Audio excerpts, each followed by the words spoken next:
Cynthia Diane Wesley. And this was, all right, we are now in Marion, Alabama. Population about 3,600 people. This was where Jimmie Lee Jackson was raised and was actually killed here in Marion in 1965. And this is a plaque honoring him at the funeral home where he was interned. It was commemorated by the SCLC Man Incorporation in 1991. And this is at the Lee and Rollins Funeral Home here in Marion, Alabama.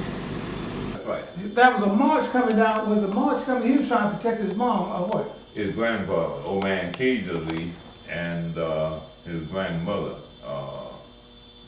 Was in the march. Yes, but they had left the march. And they came out of church and came here to the cafe. Okay. And this is what most people came because they felt safe here. They didn't feel safe other places, but they felt safe here. Sure, that's right. Young lady, I'm glad to share part of this history with you because most colleges and universities have already been here. And you will see my picture, I guess, from every major college or university. I've already been interviewed by most of them because of that. So when he was shot here, that was that old trooper, right? That's right. Right, a state trooper did it. And the sad part about that, 30 days later, he shot another man over in Anniston, Alabama, and killed him. And that's just when they took him off the road as being a trooper and gave him a job in the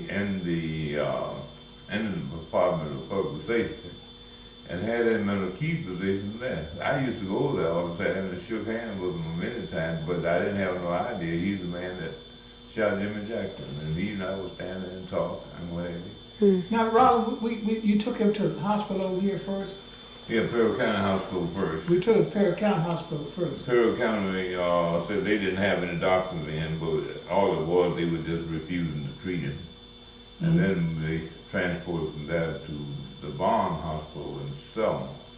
Bond is no longer in existence now. That was a Catholic hospital. It was Good Samaritan. Good Samaritan, that's right. That's right. Good. You're right, Good Samaritan. Good Samaritan, that was a Catholic hospital. Right, that's right. And that's where he died 8 days later. Right.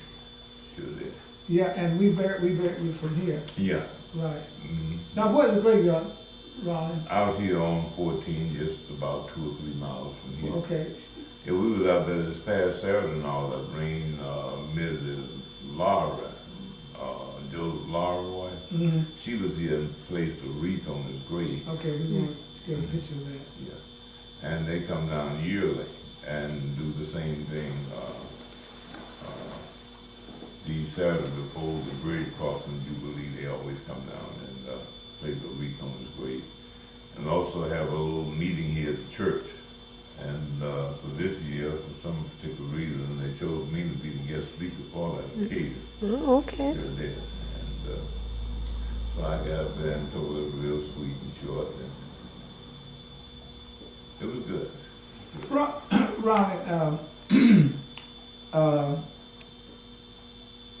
I remember it was a crowd. It was a crowd. For his funeral? Yeah.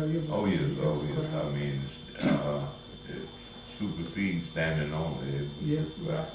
At that time, everybody's emotion then was very high.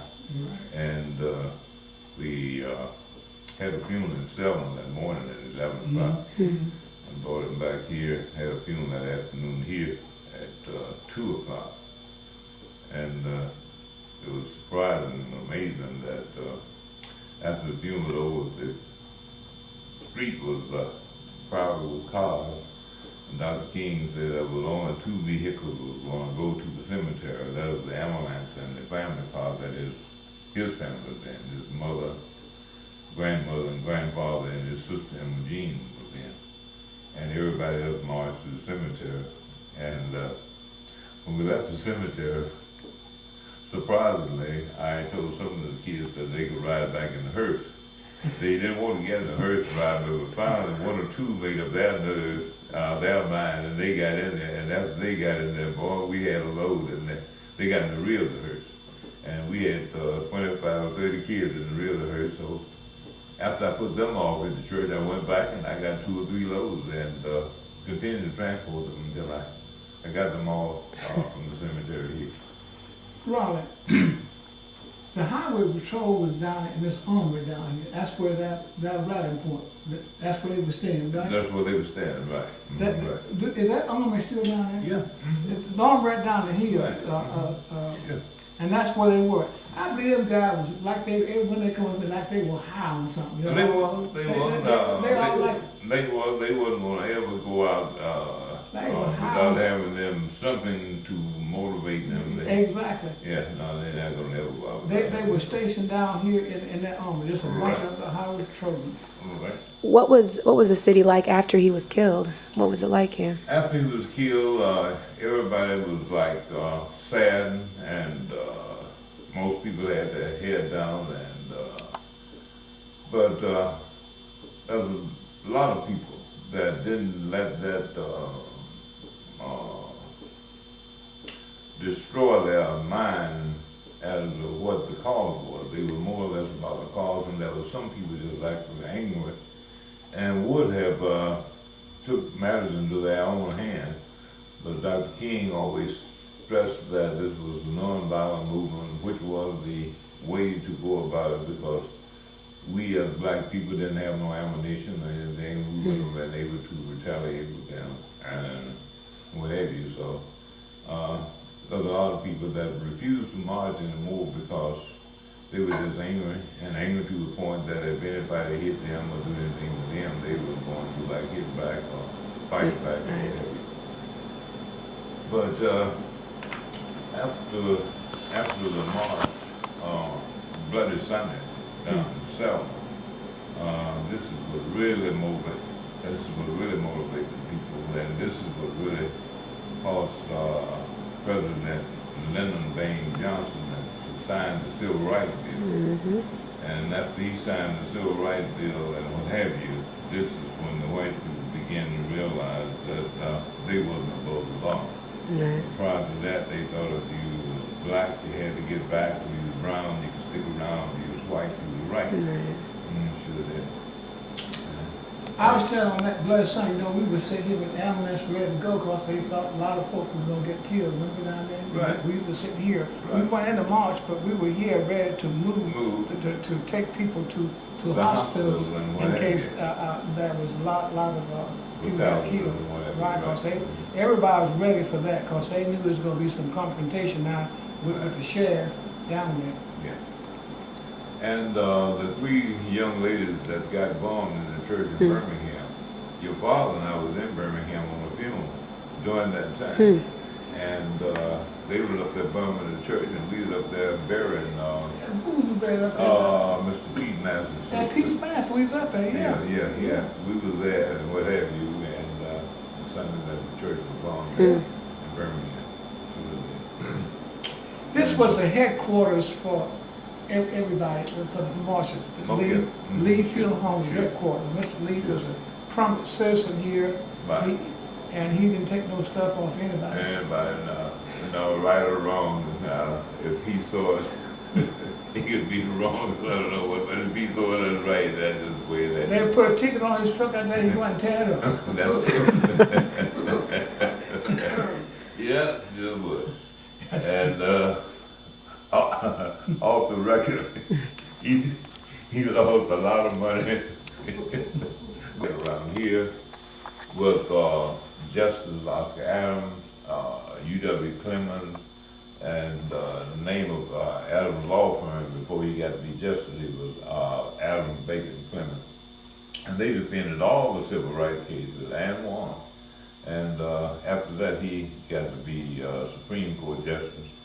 But the experience that I got here with them and getting first-hand information about the law and what have you, I wouldn't take millions for it today. I chance to get some very valuable experience, and that experience that I got then is is something that I'm very proud that I was able to do. We used to leave here and run the federal court in Mobile. I was got them at a 63 old Mobile, and that thing had 120 on the speedometer.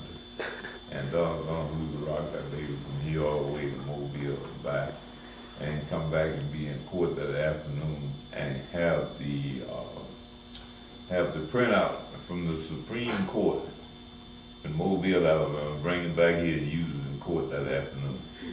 And the little judges around here, what have you, they didn't understand that how you could get it like 11 o'clock in the morning and be back here at 2 o'clock and hand it to the judge.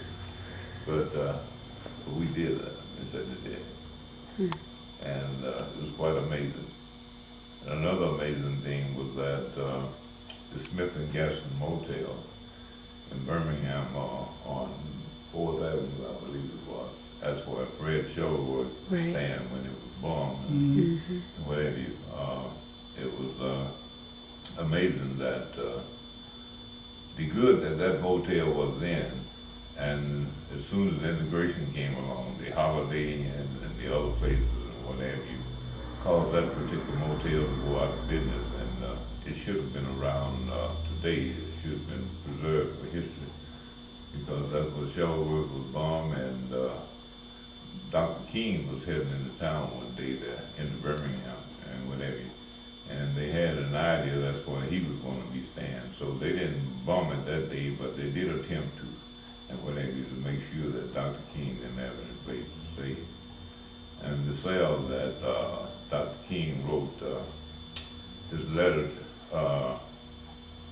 wrote a letter in, that should have been preserved as history and what have you, but today it's not. It should have been. Raleigh, is that this Marion Times, it is still published? Yeah. It is? How often? Once a week. You got a copy? So he's the president of the bank here now?